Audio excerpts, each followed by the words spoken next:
Ever heard someone try to excuse, like, really bad behavior because of a rough childhood? Yeah, like, oh, they had a tough upbringing, so. Exactly. It's complicated, right? Definitely. And it's something we hear a lot these days, this whole idea of trauma shaping who we are. Which is why we're doing a deep dive today to really sort through it. Absolutely. Get into the nitty-gritty. And our main source material is this YouTube video, super catchy title, Childhood Trauma is Not an Excuse for Toxic behavior. Ooh, straight to the point, huh? No kidding. It's a sensitive topic for sure, and it's more common than we might think. But it's important, we got to understand the connection between what happened back then, the trauma, and how someone's acting now. Right. Because I think a lot of people might look at that title and be like, whoa, hold on. You can't just dismiss someone's past like that. Exactly. And that's not what we're doing here. Okay, good. We're going to break it down, unpack it all. Perfect. So that title, it's pretty bold, Childhood trauma is not an excuse. Like, it's drawing a line in the sand. Why would the creator come out so strongly? I think they're trying to get us to think about two things at once, trauma leaves a mark. It can seriously mess with how you react to things, your coping skills, like your whole outlook on life. Yeah. And this is a big but, that doesn't mean you get to use it as an excuse to hurt other people. Okay, I think I see where you're going with this. Yeah.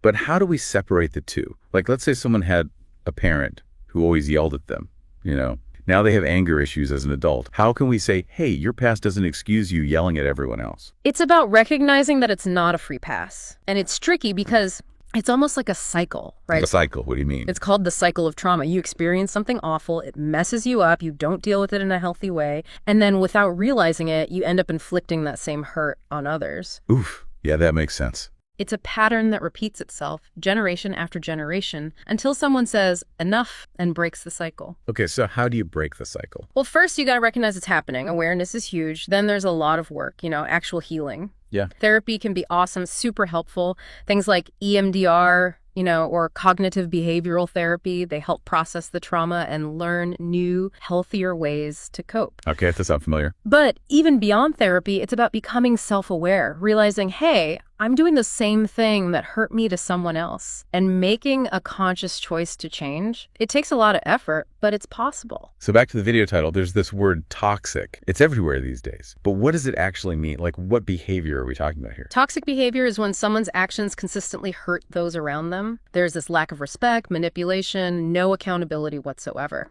Think constant negativity, always blaming others, trying to control everyone and everything, zero regard for boundaries. Ouch. Yeah. I know some people like that. So how do you deal with someone like that? That's the million-dollar question, right? And honestly, there's no easy answer. I figured. It's like walking a tightrope between having empathy. Because their behavior might stem from trauma. Right, exactly. But also protecting yourself. Because you got to put your own oxygen mask on first, kind of thing. Exactly. You can't pour from an empty cup. Setting boundaries, healthy ones, that's crucial. You can't force someone to change, but you can control how you react and how you protect yourself. So it's not about excusing their actions. No, not at all. But understanding where it might be coming from. And knowing that doesn't mean you have to tolerate it. Right.